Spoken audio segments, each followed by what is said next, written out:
There was a table set out under a tree in front of the house, and the March Hare and the Hatter were having tea at it. A dormouse was sitting between them, fast asleep, and the other two were using it as a cushion, resting their elbows on it and talking over its head. Very uncomfortable for the dormouse, thought Alice, only as it's asleep, I suppose it doesn't mind. The table was a large one, but the three were all crowded together at one corner of it. No room! No room! They cried out when they saw Alice coming. There's plenty of room, said Alice indignantly, and she sat down in a large armchair at one end of the table. Have some wine, the March Hare said, in an encouraging tone.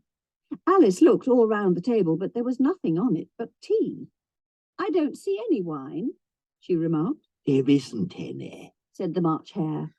Then it wasn't very civil of you to offer it, said Alice angrily. It wasn't very civil of you to sit down without being invited. I didn't know it was your table.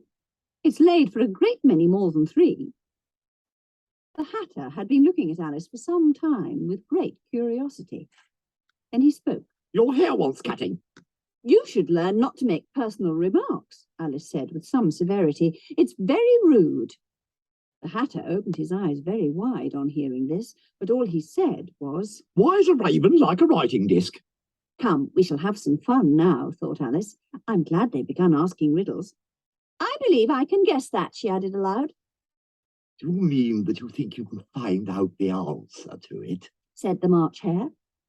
Exactly so. Then you should say what you mean. I do, Alice hastily replied. At least, I mean what I say. That's the same thing, you know. Not the same thing a bit, the Hatter exclaimed. You might just as well say that I see what I eat is the same thing as I eat what I see. You might just as well say, added the March Hare, that I like what I get is the same thing as I get what I like. You might just as well say, added the Dormouse, who seemed to be talking in his sleep, that I breathe when I sleep is the same thing as I sleep when I breathe. It is the same thing with you, said the Hatter, and here the conversation dropped, and the party sat silent for a minute, while Alice thought over all she could remember about ravens and writing desks, which wasn't much. The Hatter was the first to break the silence. What day of the month is it? He said, turning to Alice. He'd taken his watch out of his pocket and was looking at it uneasily, shaking it every now and then and holding it to his ear. Alice considered a little and then said, the 4th. 2 days wrong. I told you butter wouldn't shoot the works. He looked angrily at the March Hare. It was the best butter, the March Hare meekly replied. Yes, but some crumbs must have got in as well. You shouldn't have put it in with the bread knife. The March Hare took the watch and looked at it gloomily. Then he dipped it into his cup of tea and looked at it again. But he could think of nothing better to say than his first remark. It was the best butter, you know. Alice had been looking over his shoulder with some curiosity. What a funny watch, she remarked. It tells the day of the month and doesn't tell what o'clock it is. Why should it? Does your watch tell you what year it is? Of course not.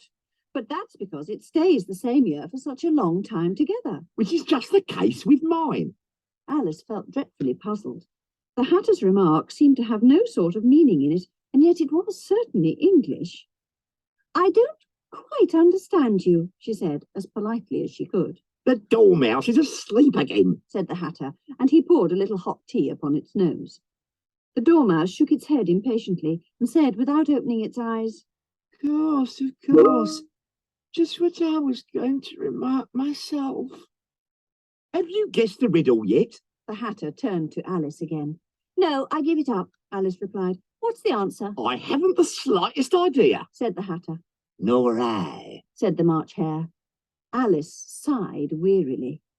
I think you might do something better with the time, she said. than waste it in asking riddles that have no answers. If you knew time as well as I do, you wouldn't talk about wasting it. It's him.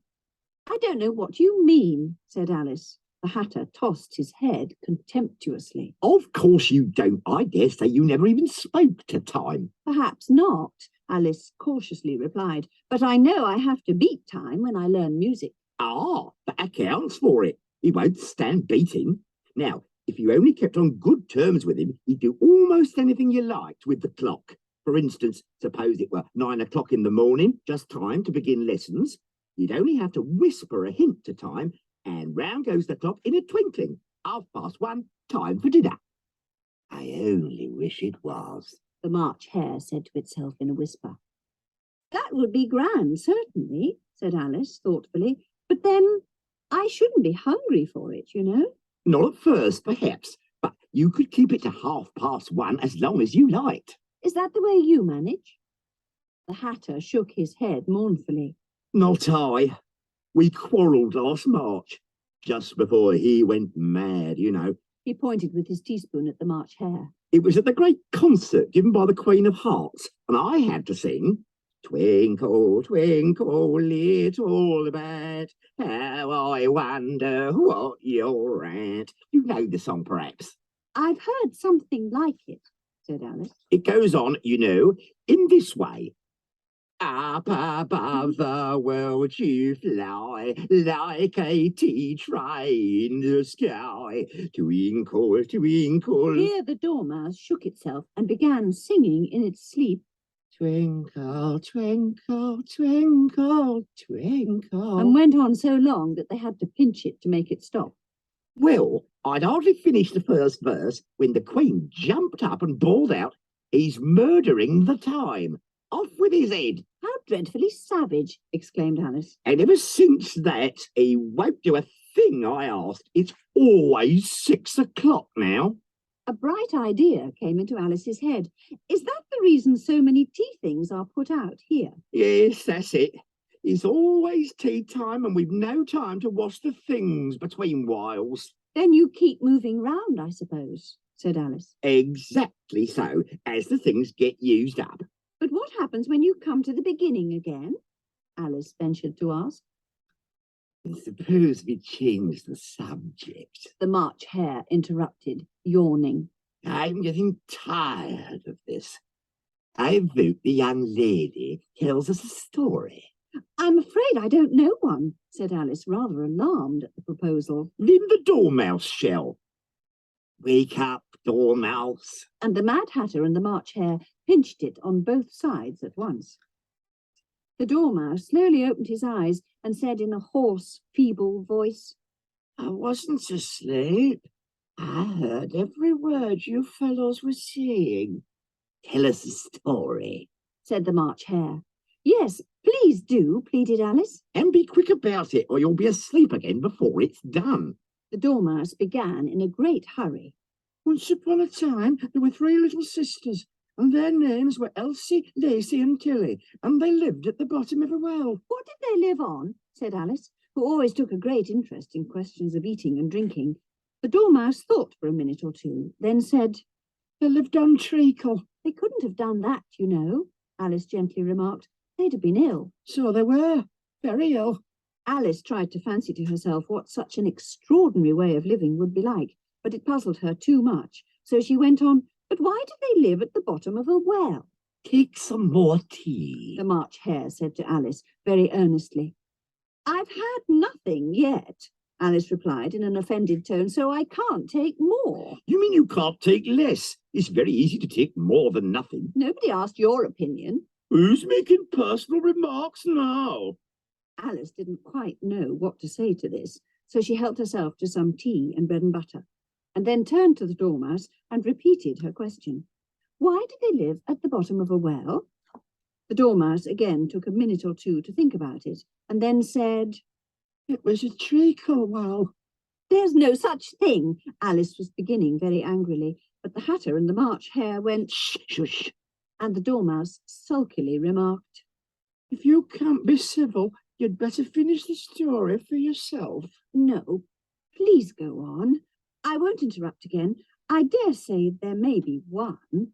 One indeed. The Dormouse was indignant. However, he consented to go on.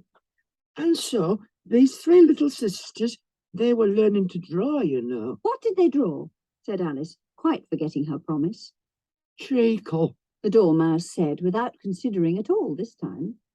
I want a clean cap. Let's all move one place on. The Hatter moved on as he spoke, and the Dormouse followed him.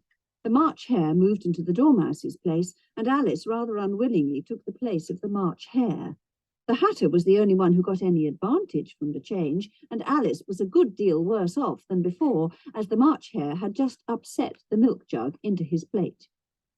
Alice didn't wish to offend the Dormouse again, so she began very cautiously. But I don't understand. Where did they draw the treacle from? You can draw water out of a water well, so I should think you could draw a treacle out of a treacle well, eh, stupid? But they were in the well, Alice said to the Dormouse, not choosing to notice this last remark. Of course they were. Well in. This answer so confused poor Alice that she let the Dormouse go on for some time without interrupting it. They were learning to draw? The Dormouse went on, yawning and rubbing its eyes, for it was getting very sleepy. And they drew all manner of things. Everything that begins with an M. Why with an M? Said Alice. Why not? Said the March Hare, and Alice was silent. The Dormouse had closed its eyes by this time and was going off into a doze. But on being pinched by the Hatter, it woke up again with a little shriek. Oh! And went on. That begins with an M, such as mousetraps and the moon and memory and muchness. You know, you say things are much of a muchness. Did you ever see such a thing as a drawing of a muchness? Really, now you ask me, said Alice, very much confused. I don't think... Then you shouldn't talk. This piece of rudeness from the Hatter was more than Alice could bear. She got up in great disgust and walked off. The Dormouse fell asleep instantly, and neither of the others took the least notice of her going, though she looked back once or twice, half hoping that they would call after her. The last time she saw them, they were trying to put the Dormouse into the teapot. At any rate, I'll never go there again, said Alice, as she picked her way through the wood. It's the stupidest tea party I ever was at in all my life. Just as she said this, she noticed that one of the trees had a door leading right into it. That's very curious, she thought. But everything's curious today. I think I may as well go in at once. And in she went. Once more she found herself in the long hall and close to the little glass table.